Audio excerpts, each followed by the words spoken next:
Agora vamos para a quarta etapa do desenho.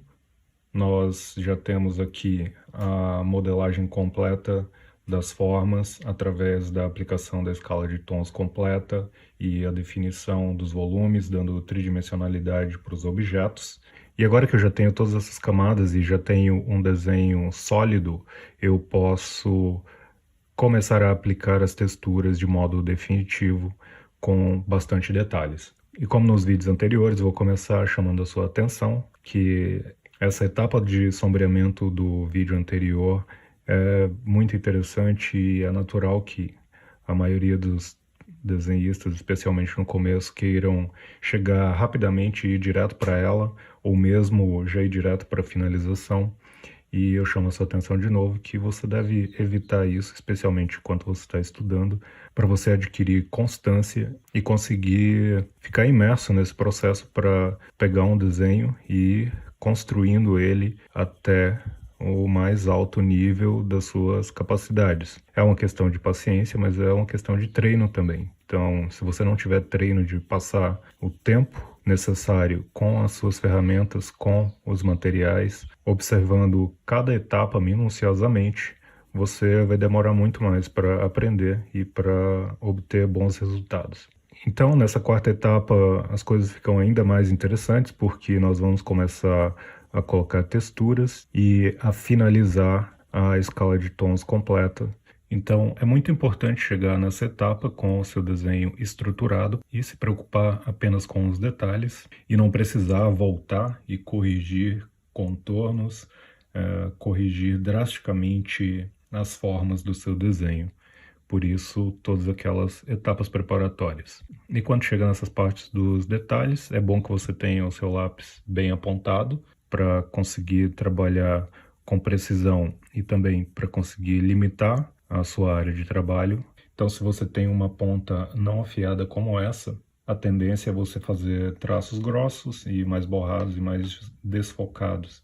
Então, afie os seus lápis quando já estiver chegando nessa etapa e, nesse sentido, também é importante você limitar a interferência que você vai fazer no seu desenho, afinal, você já preparou todo ele e você não precisa de muita intervenção para finalizar. Só para dar um exemplo, aqui eu estou preenchendo uma sombra bem detalhada que tem nessa lateral e já passou do tom. Eu mexi bem fraco, estou com lápis HB, então eu apaguei aqui o preenchimento que eu tinha acabado de fazer e voltei ele para o tom anterior.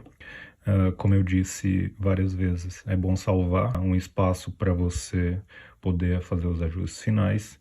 E nesse caso da colher eu deixei ela mais grossa o tempo inteiro, então eu tenho aqui uma margem para usar a claridade do papel aqui nesse canto e encolher um pouco essa lateral. Então o que eu disse sobre preservar essas áreas era tendo em vista essa margem de ajuste, que é bem importante nesse momento, para eu não precisar vir aqui com a borracha que é praticamente da espessura dessa área que eu estou preenchendo. Se eu vier com ela aqui, eu vou ter que apagar muita coisa, muito mais do que eu preciso. E por outro lado, se eu deixei o espaço em branco, eu não vou precisar me preocupar com isso e eu continuo o meu processo. E voltando à escala de tons, apesar de ter uma luz forte incidente aqui, essa colher é de madeira, portanto não é uma superfície muito reflexiva, então as áreas de luminosidade alta são bem reduzidas e a textura que tem é a de uma superfície fosca. E portanto eu vou fazer um preenchimento que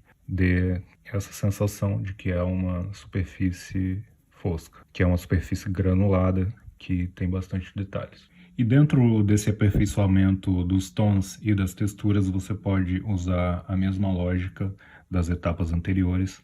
Aqui, por exemplo, na lateral da colher, pelo corte na madeira, tem uma sequência de faixas, então eu represento elas primeiro, antes de fazer pontos que representam o grão e a textura da madeira. Então, mesmo dentro dessas pequenas áreas, é interessante ir preenchendo as formas maiores, depois as menores.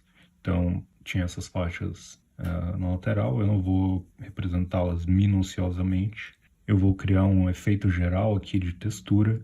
Então, por exemplo, vou dar uma leve reforçada nessa linha de sombra aqui, e no contorno da borda, bem na divisão da sombra, na lateral da colher, tem essas estrias que atravessam de um canto para o outro e cortam a área de luz e sombra.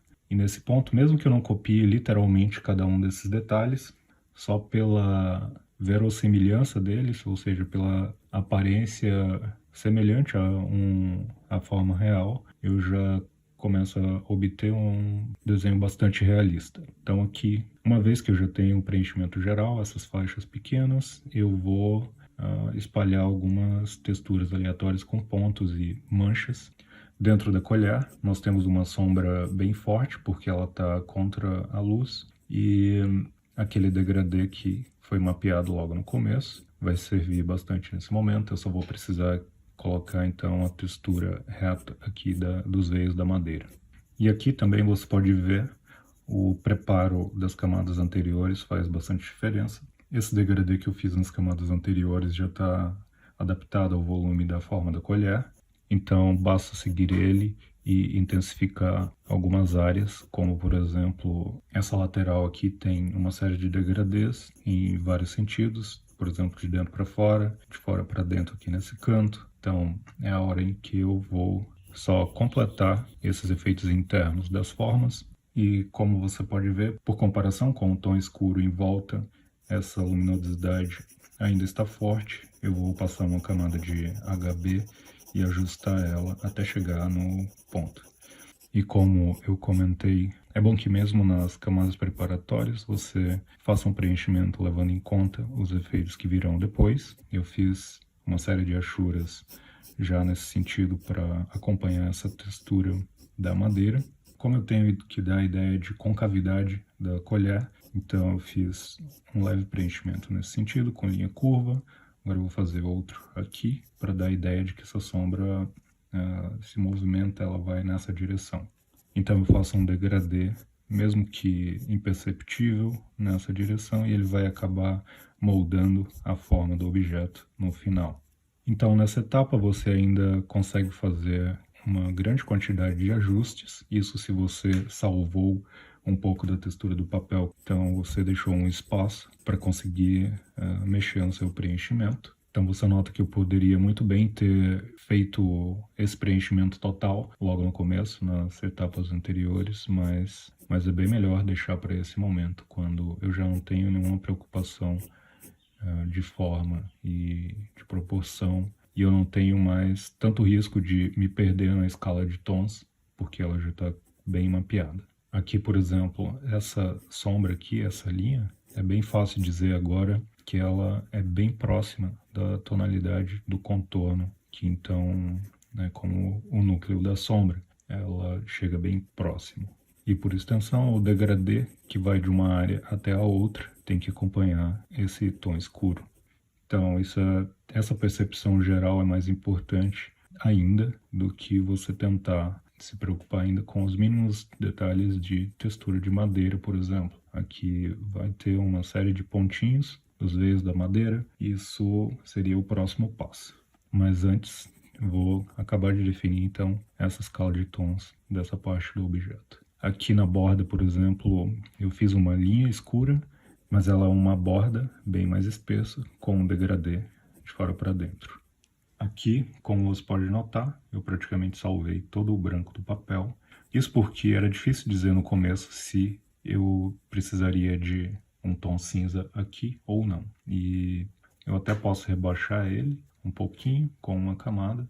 E esse contorno aqui é desfocado, então eu vou lá na divisão dessa linha e passo uma camada leve só para tirar essa linha de foco. E mesmo que eu esteja fazendo tons escuros aqui, nesse momento eu estou usando o lápis B. Então, é basicamente uma alteração do número de camadas. Então, continuo o processo cautelosamente. Eu não vou chegar aqui direto com 6B e tentar fazer essa sombra escura em uma camada, mesmo que eu já esteja na finalização. Porque, por exemplo, aqui tem um degradê bem sutil do lado da sombra escura. Se tivesse com o lápis 6B na mão, provavelmente eu iria passar desse tom bem rápido. E para, então, fazer a sombra bem escura, uma camada de 2B já vai resolver. Aqui embaixo, por estranho que pareça, a gente tem uma luz branca forte, dourada na foto, então é a referência que eu tenho. Talvez na realidade fosse mais sutil. Eu vou apenas passar então uma achura bem de leve, só para não deixar totalmente branco ali. Vou preservar esse branco, porque está na imagem. E a sombra ao lado dela é um tom médio da sombra, que se estende como um degradê até chegar na quina, que tem um tom escuro completo. E aqui, como é uma lateral arredondada, vou aperfeiçoar os sentidos dos meus traços para melhorar essa impressão. Como tem um núcleo de sombra aqui nessa lateral, vou passar o 2B, puxar esse canto mais para frente. Como eu mencionei antes, por contraste, quando você escurece uma área, você aproxima ou afasta ela, tanto usando sombras quanto as luzes. Agora, por comparação, eu vejo que a luz alta, então, está na colher e que no jarro há um tom cinza que afasta ele também do primeiro plano. Inclusive, toda essa lateral tem que ir para o fundo, portanto, passa uma camada leve nele. Esse reflexo é bem mais escuro que o restante e ele vai de encontro ao fundo. E aqui ainda está muito grosso, justamente pelo mesmo motivo de antes, uma área salva para eu poder trabalhar esses detalhes. Eu vou seguir esse reflexo com o 2B até ele encontrar um tom no fundo, que seria mais ou menos assim. Eu precisaria escurecer todo o fundo para chegar nesse tom aqui. O essencial é que, então, uma vez que eu identifiquei a luz alta está aqui, eu começo a perceber que não tem nenhuma luz alta nessa lateral. Então, o que eu preciso fazer para essa área continuar aparecendo clara é escurecer o meu fundo. E falando de novo de trabalhar apenas com lápis, especialmente para você estudar, como você viu aqui nesse ponto, se eu tivesse que mexer nessa área com borracha e esfuminho, provavelmente eu me atrapalharia. De novo aqui, eu tenho uma margem de manobra, estou vendo que essa borda está muito espessa e eu preciso fechar ela um pouco. E tem uma linha bem escura lá. E tem um degradê quase imperceptível do canto para cá, afinal aqui no cantinho bate menos luz. Aqui tem um reflexo da colher ali dentro na parede do vaso, por mais que não seja forte aqui nesse momento. E por uma questão de repetição, de padrão da luz, quando você observa que tem um degradê daqui para cá, você consegue identificar que nessa lateral, na parte de cima, também tem esse degradê. Então, você faz ele de forma bem sutil. Observando aqui esses reflexos, eles têm um padrão de circularidade. Então, uma vez que eu identifico isso, eu adapto o meu traço a esse padrão. Então, nesse caso, vou fazer linhas arredondadas e acompanhando esse padrão de uma linha que começa escura e depois clareia.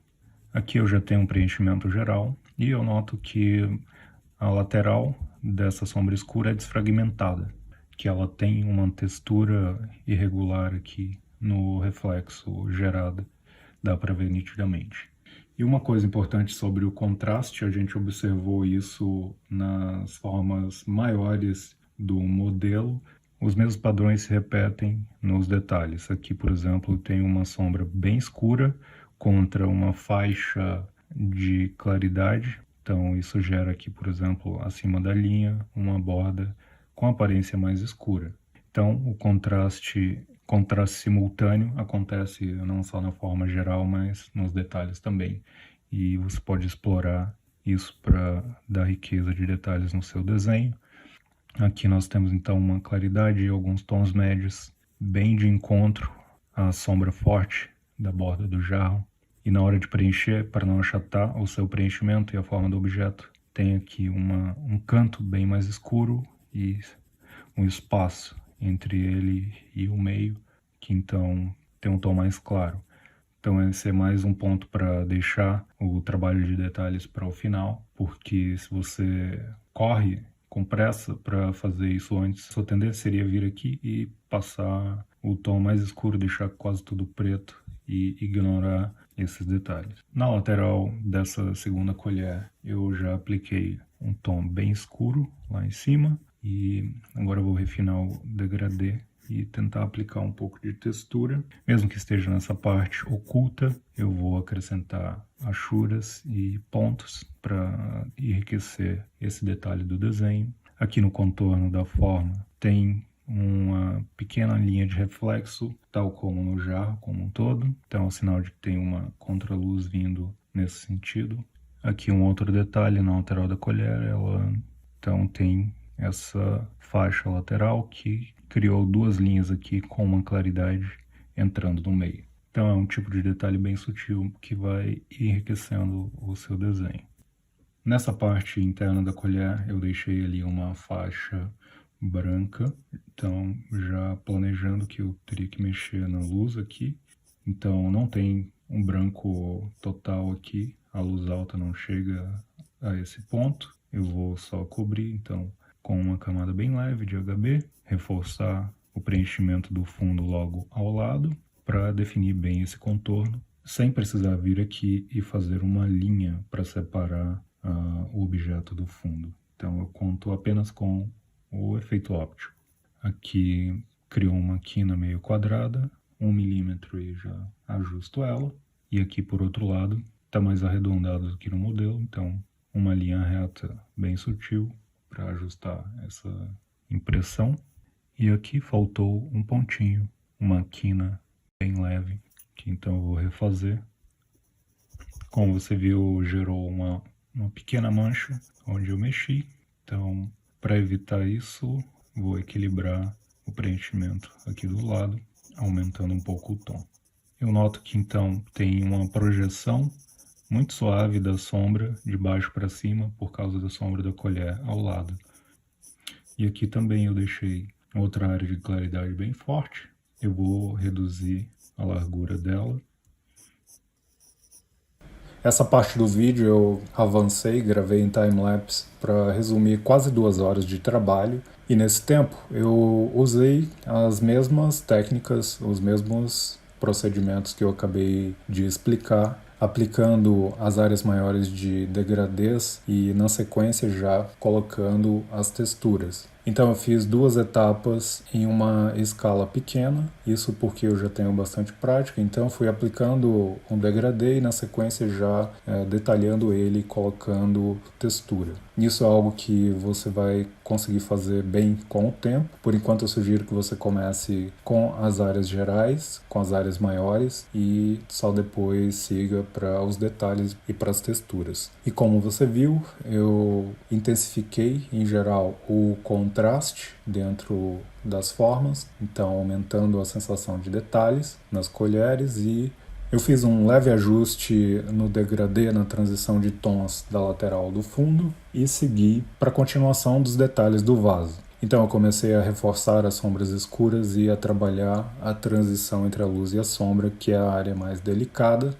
E é nesse ponto em que você começa a fazer idas e vindas, no sentido que você aplica um efeito e nota que ele passou do tom ou faltou um pouco. Então você tem que apagar e voltar um pouco a tonalidade, e essa é a etapa onde você deve trabalhar com bastante cuidado, como eu disse antes, para não intervir muito forte no desenho, senão você acaba estragando ele. Como você pode ver, por exemplo, nesse reflexo na lateral esquerda que passa em cima da faixa escura, ele se divide em vários pedacinhos e para dar a sensação de realismo você tem que ir até os mínimos detalhes dessa forma e fazer ali um preenchimento minucioso. Então você reforça uns pontinhos pretos, sobrepõe um pouco a claridade para deixar umas áreas mais brancas que as outras, tudo isso dentro de um espaço bem pequeno, e se tratando de uma forma orgânica, você tem que diversificar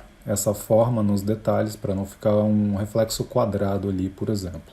Em seguida, eu fui trabalhar a sombra do lado direito e a transição, e eu tentei manter o efeito de translucidez, o efeito de que a luz vaza, ela ultrapassa um pouco e rebate por cima dessa sombra. Então o trabalho aqui foi tentar manter esse efeito de translucidez.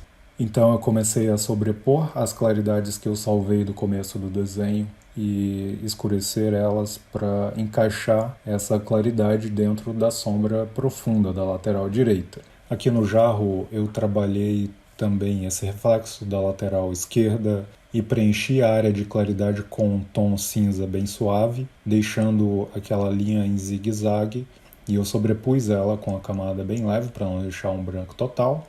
Na área de transição entre a luz e a sombra, que é o ponto mais crítico, eu fui me aproximando do tom aos poucos, deixando para escurecer bem só no final. E em seguida eu fui trabalhar a parte de baixo do vaso, e nesse ponto eu comecei a sobrepor aquelas claridades que eu salvei no começo do desenho, e então escurecer o tom para encaixar essas claridades na sombra mais escura e na transição. Então esse é um processo contrário ao de quando a gente usa a borracha para fazer efeitos de luminosidade. De certo modo é um hábito bem ruim você aprender a fazer as claridades apenas com a borracha, enquanto que o melhor resultado que você obtém é justamente apagando a claridade do papel, sobrepondo grafite. E assim, conseguindo controlar todo o processo e levando a sua escala de tons até um nível de precisão que o uso da borracha ou do esfuminho não te dão. Então eu reduzi a luminosidade e a claridade dessa contraluz, desses reflexos dentro da sombra, e fui encaixando ele aos poucos. Nos pontos mais escuros da sombra eu usei o lápis 6B, e nas transições, nas claridades, eu usei 2B e 3B para chegar aos poucos num tom de transição. E mesmo dentro da sombra, eu fiz um preenchimento bem espalhado, com formas bem diversificadas, para reproduzir um pouco do efeito de textura que tem nessa lateral do jarro de cerâmica. Então, se você observar bem de perto, você vai ver uma série de detalhes e eu tentei imitar isso dentro do meu preenchimento. Em seguida, eu fiz o preenchimento da mesa, que tinha ficado praticamente no segundo estágio. Eu só tinha aplicado essa camada bem leve de HB e eu voltei nela aplicando então um efeito de textura bem áspero com o lápis deitado, B e HB, e fui fazendo esse preenchimento no sentido das linhas da textura da madeira, então com ondulações, com linhas mais fortes, manchas escuras e uma textura mais clara onde bate luz. E também fui salvando as áreas de claridade dos reflexos e deixando o preenchimento um pouco desfocado no primeiro plano e no canto superior. E assim eu preparei essa área da superfície da mesa para receber os detalhes nos próximos passos.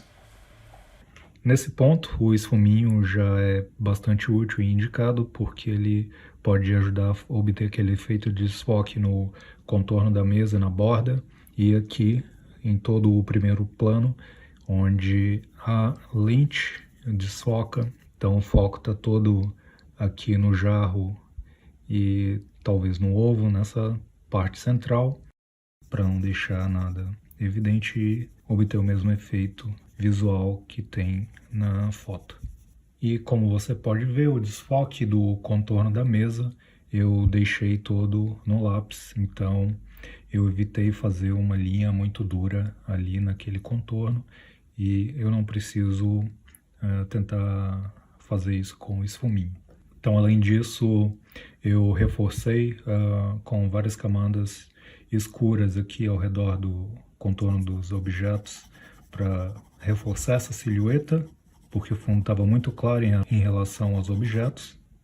Então eu fiz a textura da mesa, ajustei toda a textura da casca desse ovo do lado esquerdo e estou realizando então os últimos ajustes. Toda a complexidade dessa etapa de finalização pode ser intimidadora de começo. Então, o modo de você conseguir chegar até esse nível de detalhes, se preparando e preparando seu desenho nas etapas anteriores, que assim vai ficar muito mais confortável chegar nesse ponto com um desenho bem estruturado, com todos os efeitos de luzes e sombras encaminhados para receber então as texturas e os detalhes por cima. Essa é a melhor dica que eu tenho para quem quer chegar a um nível de desenho realista e desenvolver uma boa técnica de desenho em geral. Então, tudo o que eu usei de técnica para fazer esse modelo se aplica para o desenho em geral. Então, É um modelo relativamente simples e, no entanto, quando você começa a se aprofundar e chegar nesse nível de detalhes, você vê que ele tem uma complexidade bem grande. Então, a sua técnica de desenho pode ser desenvolvida a partir de qualquer modelo. Se você for observar os meus outros desenhos, você vai encontrar essas mesmas etapas que eu acabei de explicar nesse vídeo. Na etapa de finalização, eu passei revisando cada um dos efeitos e comparei os tons em cada uma dessas áreas, desses detalhes, para finalizar o meu desenho. Então, um modo bem prático de você acertar isso e poder corrigir o seu desenho sozinho é tirar fotos ao longo do processo e ir analisando se o seu resultado está parecido com o modelo, está acompanhando. Então você pode tirar fotos, ver então o seu desenho reproduzido em uma escala pequena, inverter as fotos, alterar as fotos por edição e ver onde estão as diferenças no seu desenho em relação ao modelo. Isso fica bem fácil de observar em uma fotografia em pequena escala e numa fotografia invertida. Ao vivo, você pode simplesmente se afastar do seu desenho, olhar ele de cabeça para baixo, olhar ele através de um espelho, e isso vai te dar uma visão fresca, como se estivesse vendo um desenho novo, diferente, na sua frente. Você vai poder descobrir com bastante facilidade as regiões que ainda não se encaixaram na forma correta, e você vai conseguir ver erros na escala de tons, distorções de forma, proporções e etc. Então, quando você usa qualquer um desses métodos, você vem fazendo aí a sua finalização, comparando o seu desenho com o modelo com alguns desses métodos. Então, eu passei fazendo essas correções e refinando todos esses detalhes. Certamente ainda poderia gastar mais algumas horas aqui fazendo bem mais detalhes nesse desenho, mas eu já estou satisfeito e já cumpriu aqui o propósito desse vídeo, que é mostrar para vocês como chegar a um desenho de alto acabamento realista, organizando o seu processo de trabalho e aumentando a sua chance de sucesso e aprendendo bastante ao longo do processo. E se você estiver praticando desenho e quiser copiar esse modelo, treinar seguindo todo o tutorial e fazer esse mesmo modelo, você pode me mandar o resultado, seja no Instagram ou no Facebook, que eu te dou um feedback sobre a sua técnica e te ajudo a perceber quais são os pontos em que você pode melhorar no seu desenho. Se você gostou do método de desenho que eu usei nessa aula e está querendo avançar na sua técnica de desenho, eu acabei de gravar o meu curso Pensando com Lápis, onde eu aprofundo cada uma dessas técnicas. Nele eu ensino cada um dos tópicos necessários para você chegar nesse nível avançado de desenho. Então, se você está começando ou está em um nível intermediário, se está parado há muito tempo e quer retomar e avançar na sua técnica de desenho, eu fiz esse curso pensando no seu caso. Então, se você está tentando mudar de nível e melhorar a sua técnica de desenho, mas não está conseguindo fazer isso sozinho, ou não encontrou um curso que te dê essa solução, entre em contato comigo pelo Facebook ou pelo Instagram, que eu te passo mais detalhes do meu curso. Por hoje é isso, muito obrigado e até o próximo vídeo.